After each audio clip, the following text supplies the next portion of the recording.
आज मी करणार आहे कांद्याचे भजे. त्यासाठी उभा कांदा कट करून घ्या अशा प्रकारे. त्यानंतर पाण्यामध्ये टाकून चांगल्या प्रकारे धुवून घ्या. कांदा स्वच्छ धुवा, त्यामधलं पाणी सर्व काढून घ्या.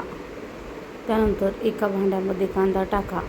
1 चमचा हळदी पावडर, 2 चमचे लाल तिखट, चवीनुसार मीठ टाका आणि ओवा टाका. त्यानंतर जिरा पावडर टाका. त्याला कोथिंबीर टाका आणि त्याला मिक्स करून घ्या. सर्व चांगल्या प्रकारे मिक्स झालं पाहिजे. त्यानंतर बेसन पीठ टाका. बेसन पीठ टाकून त्याला हाताने चांगल्या प्रकारे मिक्स करून घ्या. त्यानंतर त्यामध्ये पाणी टाका. अशा प्रकारे पीठ झालं पाहिजे. त्यानंतर कोथिंबीर टाका आणि झाकून ठेवा. गॅसवर कढई ठेवा. कढईमध्ये तेल टाका. तेल चांगलं गरम झाल्यास त्यामध्ये अशा प्रकारे कांदा भजी टाका.